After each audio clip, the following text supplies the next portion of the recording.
It's my feel-good breakfast show. Good morning again, South Africa, and welcome to the Culinary Hotline Bling! Ding, ding, ding. I don't know what's up with the crowd this morning. It's very sad. It's okay. It's okay. I've got you, though.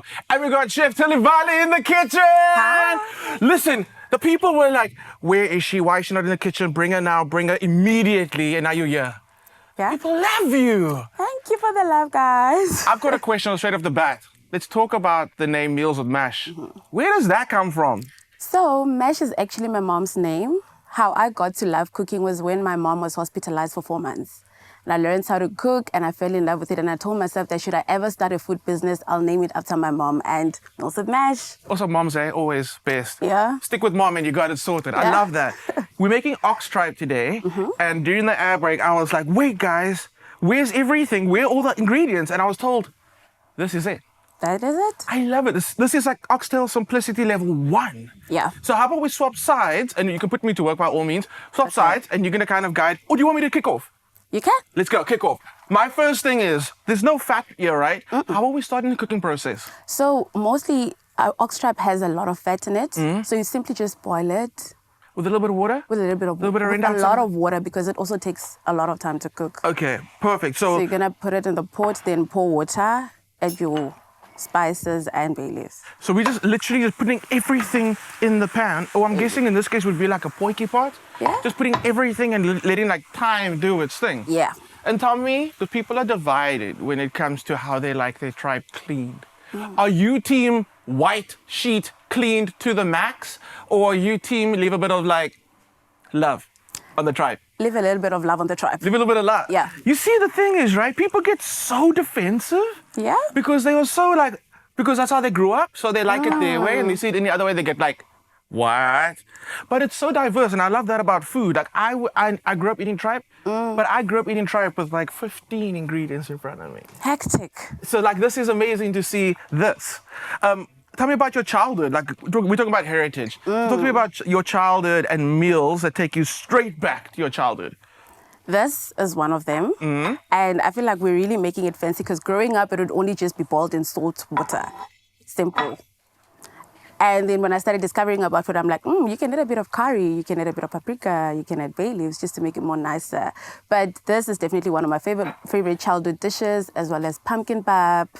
I don't know if you know that. Ooh, pumpkin, is that a new thing? It's not really a new thing.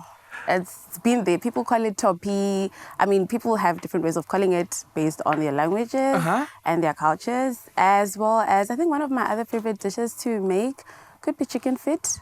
Oh, yes. Did you grow up Which I'm eating chicken Yes, feet? I did. And then you travel the world and you find out chicken feet is not just a South African thing. It's Yeah. a global thing. Yeah, absolutely. I love it. Okay, I was trying to protect your outfit, but the team upstairs are like, we want to see her cook. So let's swap. You can do the Okay, cool. spices. Okay, so talking about heritage, talking about meals like this, where's the fine line when you start taking dishes and you make them your own, and maybe make it a little modern, right? Because you know you're going to upset some people. Yeah. But where's the fine line between innovation and maintaining heritage? Is there a line? I don't think there is. You just push the boundaries, You right? push the boundaries. I love that. No, the reason is because we are so hard set on tradition, but times have changed. Yeah. So maybe ingredients aren't like the same anymore, or people have developed ailments like gluten intolerance, you know what I Yeah. mean? So I'm kind of sitting on the fence about this, but I love innovation in traditional food because you're still going to maintain the heritage. The heritage, A absolutely. little bit of like 2024. 2024. Talking yeah. about spices. Can you talk us through the spices and can you add them to the dish for us? So I'm going to be adding curry powder. I just love the taste of curry powder and also just how it elevates the color of the dish and gives it that bit of a kick, as well as paprika. And I'm sure you've added the stock already. Yeah. Okay, actually, we added water, so stock is a good one. Yeah? Oh, wait, I added the stock. What am I talking about? And the stock's got the salt in there Got as the well. salt So in that's why there. we're not adding salt. Yeah. Not adding pepper. We got the spice in there. We're rendering fat out of the tripe, so it's no fat. Yeah?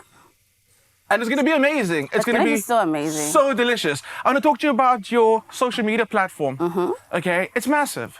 Did it happen overnight or has it been a work in progress? It has been a work in progress. And how long? And what would you say is the trick to successfully growing your social media platform? Authenticity and consistency. And for you, is it daily? Not really daily, but I try. And when it comes to that commitment of sticking to it and really being like purposefully posting, does it get difficult? Is it difficult? Do you ever get creative block? And what do you do when you get creative block? I rest and then I just shut off. You I go rest. for weeks without posting, and then once I'm okay again, I go back and then I post. I feel like we don't do that. People don't. We do don't that. allow ourselves to rest. Yeah. You are coming with the food, but you're coming with the word. Okay, yes. Resting is super, super important. Then you get back to it again. Yeah. So what's the future for Meals with Mash? Because it's like you've grown so big. People be whispering in the background, TV show, lifestyle, reality. What's next? Cookbook, maybe. Cookbook? Maybe. I TV love show, it. Maybe. I love it. I also believe there's never been a more relevant time to tell South African food stories. Yeah. The rest of the world's so proud of their cuisine. South Africa's right up there. We are on the world stage right now. And I believe we're taking our food there as well. I think we're getting there, and 'Cause I'm of so proud of that. Because of you. Yeah, period. Someone else wants to say something. We've got a voice now. Let's just have a listen. Good morning, Expresso show. This is Nosinto Mcimeli from Enqamakwe. The still unbeaten traditional food globally is umngqusho, samp and beans. Xhosa umngqusho. Got you. And we're talking about the fact that one dish will have so many names in South Africa. Yeah. Umngqusho is tripe, right? No. No, It's like samp-beans. It's the samp. Where am I at? There we go. And I love the going to the Eastern Cape. Mm-hmm. So many familiar dishes, completely different names. And I think it's kind of the spice of South Africa. We're all different, come from different places, different stories. Yeah. And I love it. So people that like, when are we gonna eat? When are we gonna eat? Tell me the truth. How long would that cook for? Can I be honest with you? Maybe 3 hours. 3 hours. Yeah. Good things take time. South They Africa, do we're take gonna see you after 3 hours. Don't go anywhere. Sit on your couch for the next 3 hours. Can we cover this with a lead? We'll be back. Hey? May I have my lead and cover this for? We're gonna cover it with a little. When we come back, we'll get some more Meals with Mash. So don't go anywhere. Stay tuned to the Culinary Hotline Bling. Ding. It's my feel-good breakfast show. Welcome back to the kitchen for another installment of the Culinary Hotline Bling. Jay. Now, just like you, I'm about to get educated on pumpkin pop, chef. And we were talking about it in the break. It's like quite a thing. It is a thing. I was so shocked to find out that it's a thing. I thought we only ate it in Limpopo up until I shared it on social media last year and it blew up. So, like, when you say blew up, it blew up from where? All over Swaziland, like literally all over South Africa and outside South Africa. All right, and is it usually eaten with a specific dish? Or like, as a general, when there's pop, this can be the new vibe? Well, people used to eat it as is, but then I also got to learn that some people serve it with other things as well, Oh, okay. which is quite interesting. It is quite interesting. So, very obvious, we need pumpkin. Yeah? So that is the idea to kind of cook it like mash. Mash. Okay, and then I'm stepping back because now I'm just learning. Okay. So once the pumpkin is very soft, we're gonna mix maize meal with water. And is this your trick not to get lumps? Yeah. Because the lumps, if you get lumps in your pop, apparently you're done. You're done. You're It's done. over for you. It's over. So we mix this, and then we're gonna gradually add this to our pumpkin. And is the pumpkin replacing the water that we're using? Or are we still gonna add more water to the pop? No, we're not gonna add more water. All right, so it's really gonna take on all that flavor. Yeah. Ah, But it's gonna okay. taste good, don't worry. No, I believe it's gonna taste good. Sorry. When you make your traditional pop, do you get a bit modern with it? No, So when you make a pop, salt. I don't add anything to my pap. It's literally just maize meal, water, and that's it. And do you raise your eyebrow when you see someone go and add butter to the pop? Yes, side eye. Side eye, eyebrow, both eyebrows. That is amazing. Ooh, you see why I'm so nervous to make pop? Because I put butter in everything. Everything. I don't add. I'm not judging you though. But I'm slight just saying judging. Slight judging. slightly, yeah. Okay, we got a voice note. Hopefully they're not judging me. Let's listen to the voice note. Good morning. I have a question to Chef Tilly. I just want to know, what is her favorite vendor dish? I love it so much. Thank you. Bye. You got a I love you so much. And you got a question. What's your favorite vendor dish? Oh my God. I think it'll have to be this dish that I'm making Is it now, this dish? Topi. I love topi. Is there a vendor dish that is one of your faves, but it's like complicated to make. Something that you kind of like you hand over to the elders and you're like, you can take this one, you can take this one. Yeah. What is that dish? It's called chidzimba. What is it? It's like samp, but more complicated because there's a lot of ingredients that go in. It's beans, you've got nuts, you've got maize meal. It's very complicated and I'm still yet to learn it. Someone in the background went, yo. Yeah. It sounds amazing. Also it's sounds really like a nice. reason to bring you back and to Yeah. try this challenge. Let's give it until next year. Even though next year you're going to be working on that I'm whole going to be thing. working on it. That's what I love about South Africa. Our cuisine is so vast and so varied. Like, you don't need to go anywhere. Just spend some time here. Yeah. It's so new. I learn so much every time I get a new guest chef in. And like pumpkin pop, for instance, is one of them. So if I don't forget, if you've got any voice notes, please send them through for any questions for myself or meals with mash in the kitchen. Send those voice notes through. Chef, the pumpkin pop. So now we're going to leave this to simmer for about 10 minutes. And then we're going to add more maize meal. Okay. And we leave it to cook for 10 minutes and we're done. Temperature, low. Medium. Is it medium? Yeah. Oh, we should expect some bubbling happening, right? Yeah. And then it's just a case of just stirring to make sure it doesn't get stuck. Yes. So let's have a look and see what's happening with our tripe. This is one that we started. Oh no, this is the one that we started It is the earlier. one. So it's doing the things. Those spices have completely taken over. Yeah. In the broth, number one, and number two in the room. It smells amazing. So 2 more hours and we're coming back to that. And we're done. When we come back, it's one of my favorites. It's one of my favorites, and it's gonna be Chicken feet. chicken feet. So while we are in the break, we'll be doing a little bit of a mani. We'll be coming back to you, but this is going to be absolutely delicious. Do not miss it on the next installment of the Culinary Hotline Bling! It's my feel-good breakfast show. Welcome back to the kitchen for the final installment of the Culinary Hotline Bling! Now, Chef Diwali has come through with all the heritage dishes this morning. We have got pumpkin pop. We have got the tripe. Now it's time for the chicken feet. Yes. And like I said, the people have asked for him. They don't even care about me. Let's bring in Prosper. Let's call the man in, aka Prosper Bond. Woo! Woo! Okay, so Prosper, he's gonna come to the kitchen, he's gonna help us with this dish. First things first, you mentioned that we should always make sure that our chicken feet is cleaned. Have you ever cleaned chicken feet? Yes. You have? Come a little closer. Okay, so Chef, let's talk about it. What are some of the steps we need to look out for when it comes to cleaning our chicken feet? So there's normally excess yellow skin here. You can remove it. The yellow skin, The okay. yellow skin. And then there's also like black stuff here, which is like more dirt. You have to clean that out. And which is optional, you can remove the nails or keep the nails. And I know that is a very big battle in South Africa. Absolutely. Keep the nails. So this part of here that has the black part, that would be the pad of the foot that makes contact. So you want to make sure that comes off because it's hard. Yeah. And then you spoke about the nails. And I mean, it's pretty simple, right? It's just scissors. Scissors. And then I've never done this before. you've never done this. Right. So you're familiar with the nails on. Cooking them. And like then, this. is there a technique? Do you have a technique for eating chicken feet?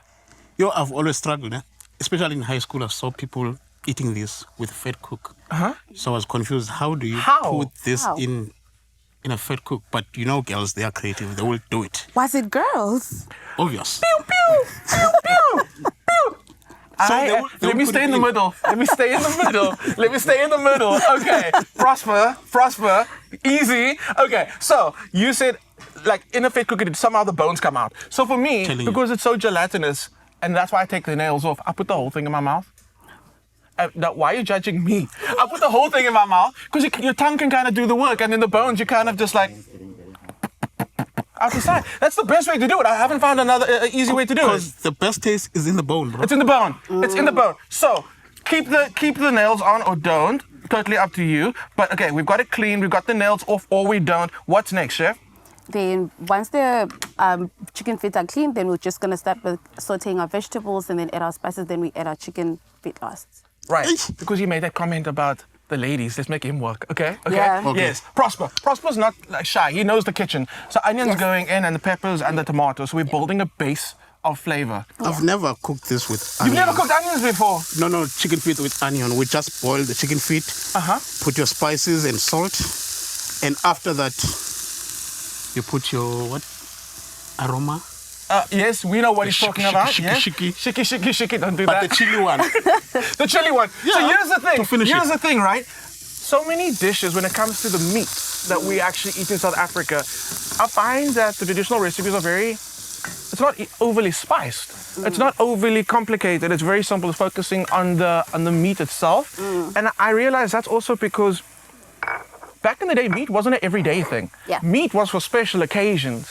And we're very lucky nowadays because now meat is breakfast, lunch, and dinner. But I like to be Sunday's holding on to the tradition of still like keeping these recipes alive. Even though Prosper says he's not used to it this way, you are. Yeah. And I love that. So, mixing it up, Prosper, smelling good? Okay, it's happening. I want to get in there now. How long do you cook your chicken feet for? Maybe 45 minutes. 45 minutes? Yeah. I'm so used to cooking it for like hours. So that, Hours? that bone, it falls off the bone. There is no more bone. Oh my God. I love to do it. Prosper. How many hours? Oh, where's the heat gone, Prosper? Okay, It's there. tomatoes in. I'm the heat here, bro. Prosper Bond. Who cooks at home? My wife works a lot, né? I'm always at home, so I cook. Really? I try to cook. Okay. She eats my food. And So, what's a Prosper Bond classic?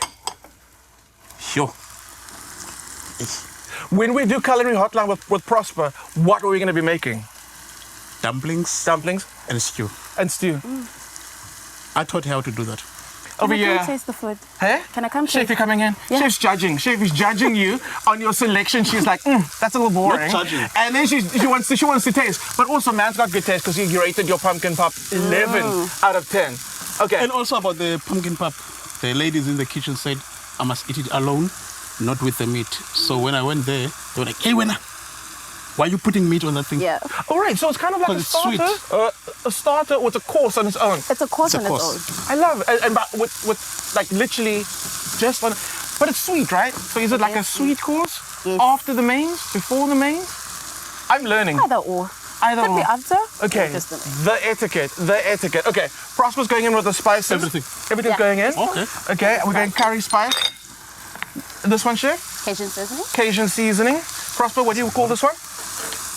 What is this? Ooh. Something Worcester, something. Something? Something. Worcestershire. Worcestershire. This thing stays 6 months in the fridge, bro. Whoa. This is the thing that lasts for months in the For fridge. years. Right. For years. It's always there. What's it even if called the again? fridge- Worcestershire. Oh, sure. Yeah. What do you call it?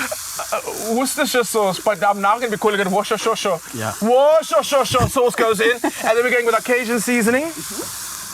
There we go. And again, the Worcester sauce adds that like intense umami flavor. Yeah. Because the truth of the matter is, the richness you get from chicken feet is the gelatinous goodness. It's Yeah. not like a Umami. chickeny, beefy, or meaty flavor. So to add that meaty flavor in, we're going on the Worcester sauce plus chicken stock. Chicken stock. And do we add water to this? We're gonna add the water after we've added our chicken. All right. There we go. How do you In. spell umami? I've tried to Google it. Umami. I love this question. Thank you. So, you know, we taste sweet, we taste bitter, all the taste we have on our tongue that we were taught in school. But there's another one, umami, and it's like a savory flavor. Think Marmite. When you taste Marmite, it's very like a bovril. How do you spell it? How do you I want to Google it. U-M-A-M-I. Umami. Oh. Umami. It's not South African, I promise. Sounds closer. It's not. Umami. But yes, it's a flavor we get when it's like really savory goodness. That's We're gonna umami. go with the Chicken feet go in. We call this amangina. Ama? Amangina. And you called it? Makwanda. And then we call it walkies. Some people call it chicken transport. Chicken transport. Yebo. Metro rail. Wanna add this one as well? Oh, what's up with this one? This is the manicured one. Get that one in. So again, I take the nails off because I literally put the whole thing in my mouth. Take the bones out. But yeah, I was so surprised to find chicken feet in Paris. It's a vibe. Chicken feet in other parts of Europe, chicken feet in Asia is massive. So it's amazing to see that it's not just South African, it's a global thing, and we just have our like, own little spin on it. Manzi. Amanzi. See, I'm learning words. I'm Kalela learning Yeah, words. Kalel. The kalela stem. That's a new one. So we're going to cook it for 45 got it. minutes. We want the gelatinous goodness to come out of the chicken until it gets sticky. For me, if your lips don't stick together, you did not do it right. Yeah. Okay, so 45 minutes, simmer. What we end up with is beautiful, beautiful chicken feet. They look Prosper. good. They look good. Are you ready for another tasting? Please. Here we Bring the go. Okay, Bring let's the make some whole space. thing. I'm gonna clear some space for Prosper Bond. Don't worry, Chef. We'll be bringing you to taste Prosper's food when he's in the kitchen. I'm looking forward to Okay, it. here we go. Prosper. Prosper Bond. Yo, let me get rid of this. There we go. Please take in the center. Yeah. So, It's we very use quiet. hands. It's very Yes, quiet. that's Oh, the let's best taste way that to eat sauce. The spice. Prosper, you're gonna be okay with the heat. I'm a man. It's what? I'm a man. We don't use fork and knife for No? this. Oh, you don't? Just hands. No nail cut. No nail cut? Uh-uh. It's so quiet. It's so quiet. First thing first, I can tell they didn't cook it long enough, right? Eyes. It's fine. It's fine. He says it's fine. So on the fingers, you go one by one. Okay. Not like me. But you must first come here. Take off the nail with your teeth. Hectic. Okay. Then bite the whole thing. And then you do the magic with your tongue, right? It's got to. You're recycling your mouth. You recycle The bone. in your mouth with the bone.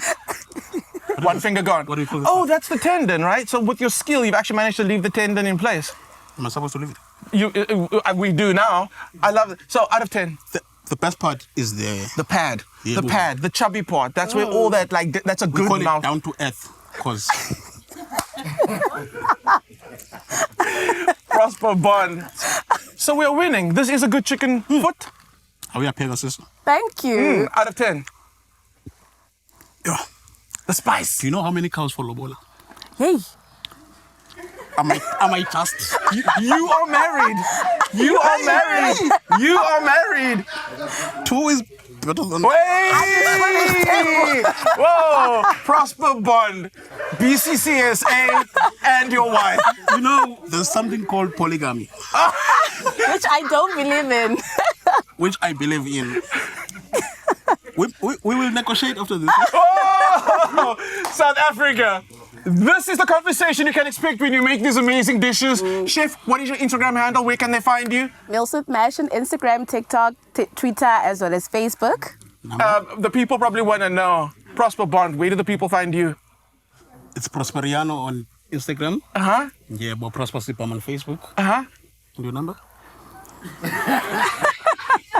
I am sorry. But South Africa, the legend is coming back into the kitchen. He's going to become a regular at the Culinary Hotline. You are too funny. Thank you so much, Chef. You've been absolutely amazing. We can't wait to have you back. South Africa, I'm sorry. Why are you apologizing? You'll find out later. South Africa, make sure you tune in next week for more Culinary Hotline Bling. Am I? You can make my day.